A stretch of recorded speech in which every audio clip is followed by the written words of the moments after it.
This video is not for persons under the age of 13. By watching this video, you are declaring that you are above 13 years of age.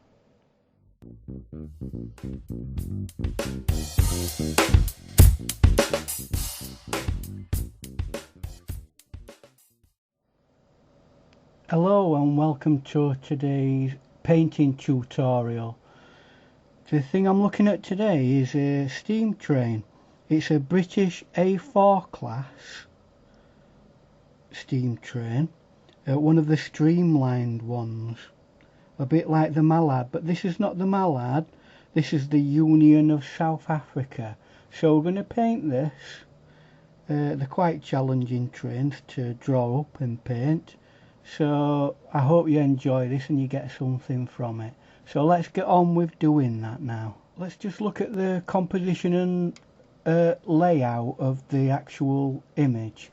As far as I can tell, the light is coming from this kind of direction, coming in here, and it's going to be hitting a lot of the roofs of the train and quite a bit of this side. This side is going to be more in the dark, and there's a slight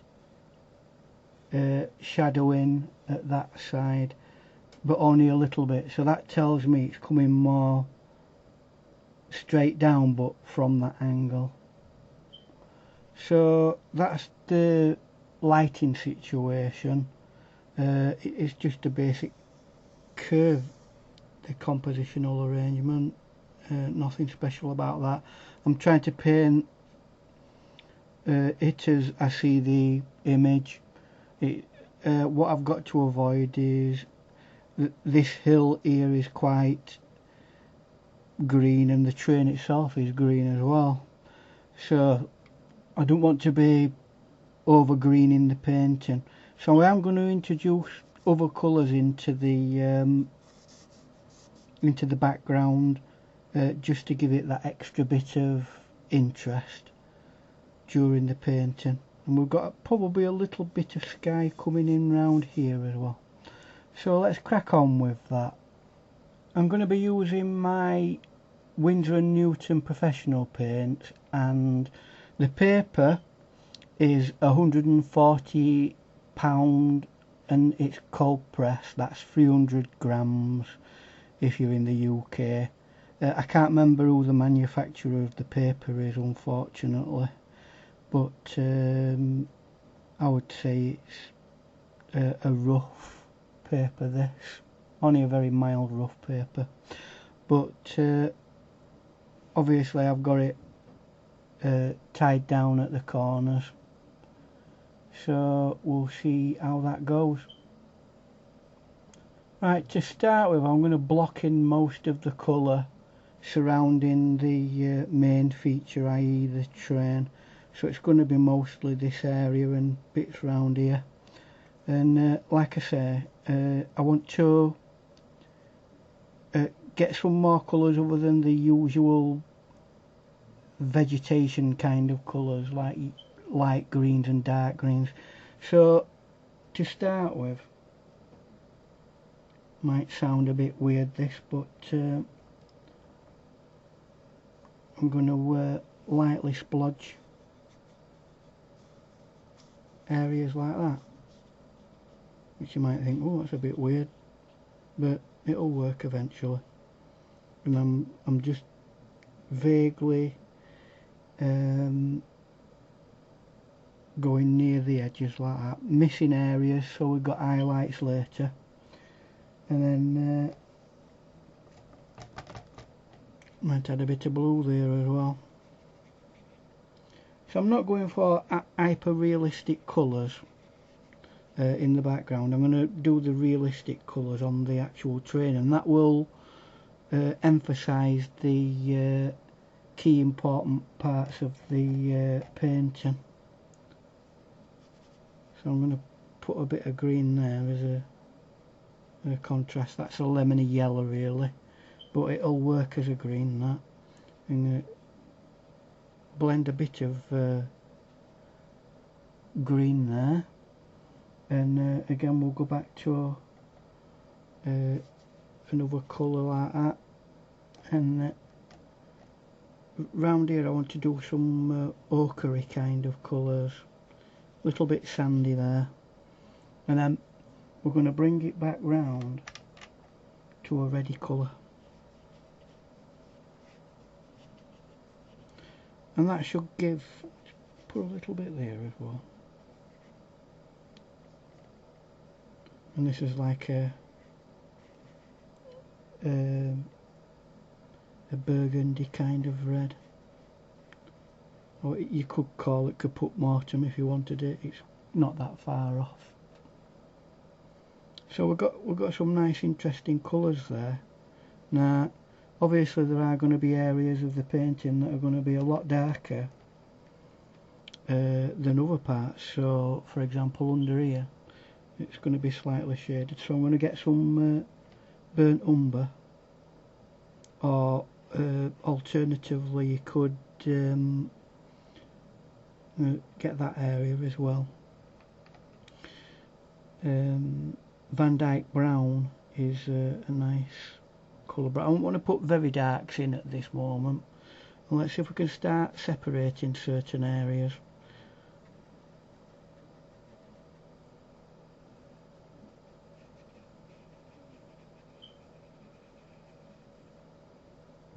And I'll put some little dark areas in between these wheels. I don't want to be doing details with this brush here because it's not really for that kind of thing. So what I will do at this stage is let this dry a little bit. Just another thing before I'm going to paint that side of the train dark because it is in shade. That, see if I can get a bit of blue into that.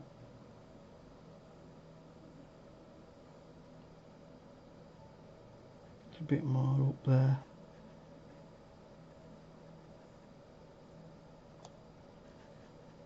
See if I can get it to move a little bit with some water.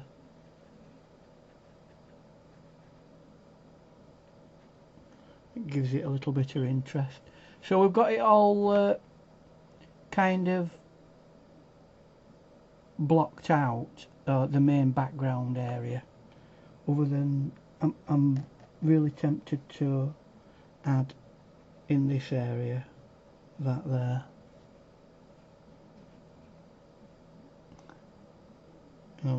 The beginnings of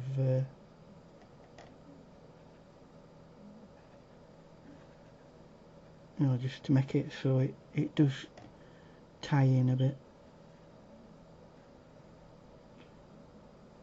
Right, so I'm happy with that for the time being. We'll let that dry and we'll come back to it for the next layer. It's mostly dry. We can continue on with the rest of the painting, but what I've decided I'm going to do is just in this particular video do the background.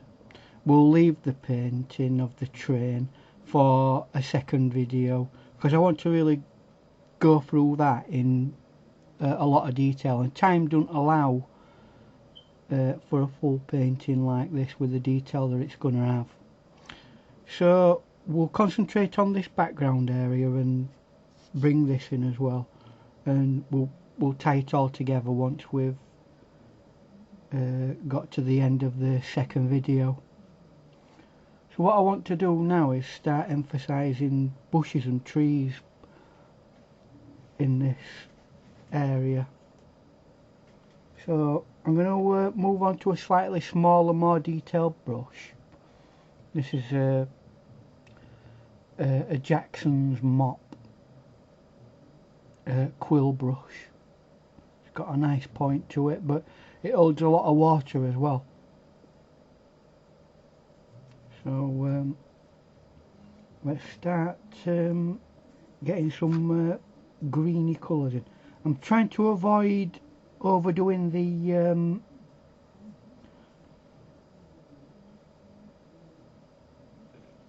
the greeniness of it, and I'm just going to, you know, do areas like that,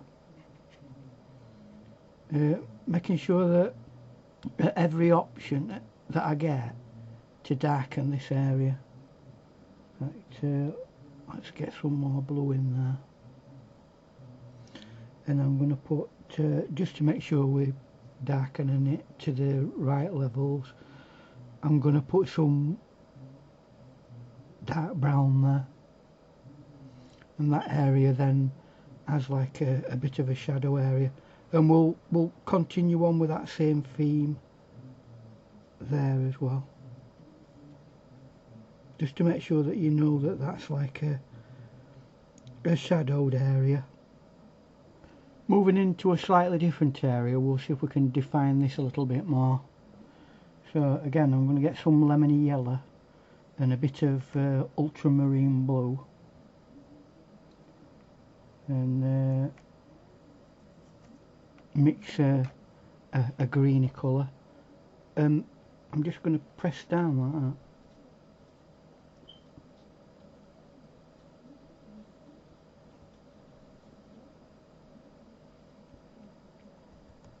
Then just get some pure lemony yellow, like that. Let that work up into it.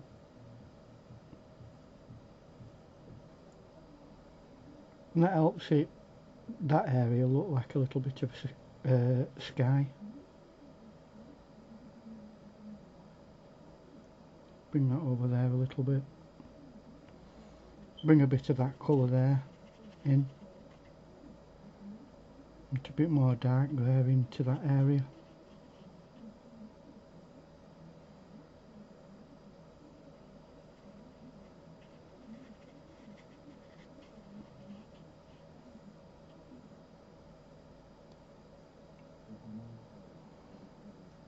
And get a different type of yellow this time, and because it's on like a sandy bank kind of thing. It's not made of sand, but it's got that like stony browny yellow underlay to the grassy area. And what we don't want to do is do too much detail as well with this, because it is the background, and we want to make sure that the key emphasis is put on this. I want to make an adjustment to that there. And we've got like a nice continuation there with that. I'm going to bring that round a bit with a little bit of that burgundy reddy colour. I think, I don't know whether it is caput mortuum or whether it's some sort of either Indian red or English red, but it's a very purpley brown kind of colour. So if that's the type of thing you want to add to your painting, that's the colour that I've kind of put there, and then emphasising the edge of that. Bit of dry brush work there. Let's see if we can get some in here. You can afford to be a bit more detailed because you're quite close, like that. But again, I'm not particularly going for the most detailed artwork that you'll ever see. And then I'm using dry brush again, trying to cover certain areas. And again, it's going to be a matter of letting this settle and dry again, and we'll give it time to do that. Get some yellow in there to re-emphasise that greeny area, and we're starting to get somewhere with it. One or two dabs. I don't want to be too strong with it. That's maybe a little bit too much. And we're starting to get some interesting patterns and shapes in it that doesn't distract away from that. So again, we're going to leave this to dry again, and we'll work with what we've got with that. There may be some slightly darker bits that I'm going to add to it. Then that will be the outer edge completed. In saying that, because I've really designated that bit there as the sky, I'm going to put some cerulean blue into it.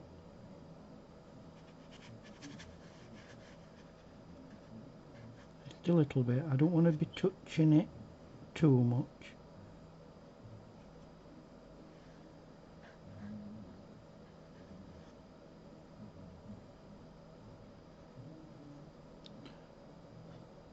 Although it's a bit glary for you because the light's hitting that. But we'll see how that goes once it's dry. So we'll leave this to dry again for a bit. We'll put some other colours in it once that's dry. And we'll then call that a day for the outer edge. Now this is dried to some extent. What I want to do is get the dark tonal values in to complete this. Just remember that light is coming from this kind of angle. So most of this hill here will be in strong light. So there's going to be a very limited amount of dark areas in this. But we still need to get them in just to give it a bit of definition. And round here also that's going to be fairly light anyway. But again, it helps with the consistency of the actual painting. To have all that. But again, probably the darkest area is this area here. That's most, you can see a curve in the train, and it's dark. So I'll mix up some ultramarine blue with a little bit of yellow to make it into a greeny blue, or like a turquoisey blue. And then I'm going to mix a brown. And although it's not absolutely pure black, it works as a black. Your eyes register it as a very dark colour. So I'm going to carefully do that area like that, and we'll come back to that. And I want to make my brush really spriggy like that, and then go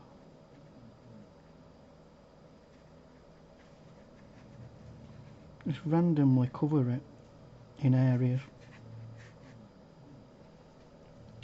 Now I've done with that, I get a wet brush,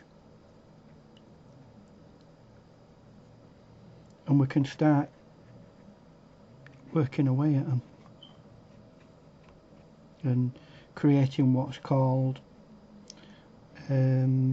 lost and found edges.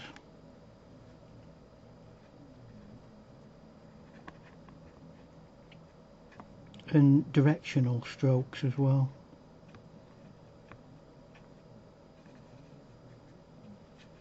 Let's get a bit of dark around that area. Keep emphasising any areas that are obviously going to be dark, and that helps tie everything in then.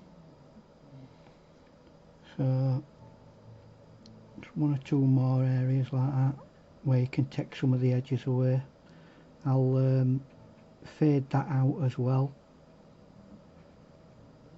See if I can get a few more bits here, connectives as they are called. And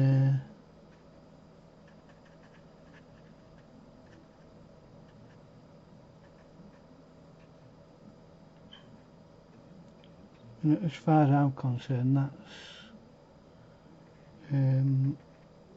as much as I want to do for the time being. just because it's dark at this moment in time, it may go light, so I might have to go over it again with a slightly darker set of colours, but we'll see as time goes by. Now I don't want this to be, I might put a bit there and then with a dry brush drag a little bit.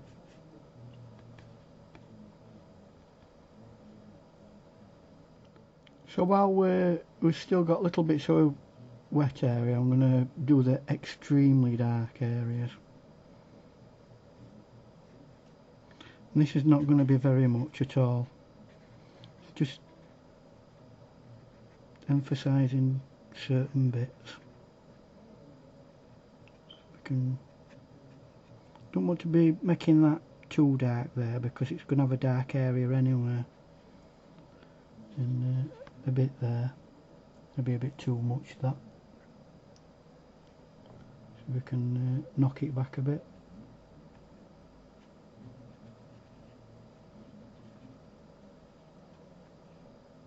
Don't know why it's doing that flickering, I apologise.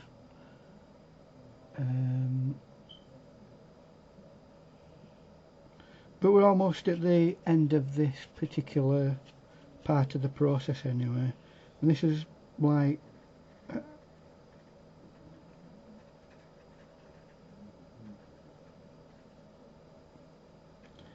the background. See if we can do a little bit more fading in, make sure that's all, and I'm fairly happy with that. That's as backdrop done and over with.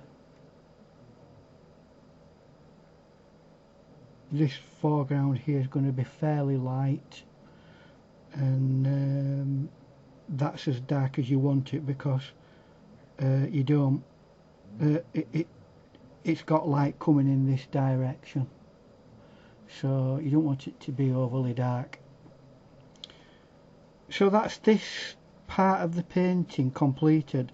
In our next section we'll concentrate on doing the train itself. So I hope you've enjoyed this particular painting, and we'll see you in the next part of this painting. Bye for now.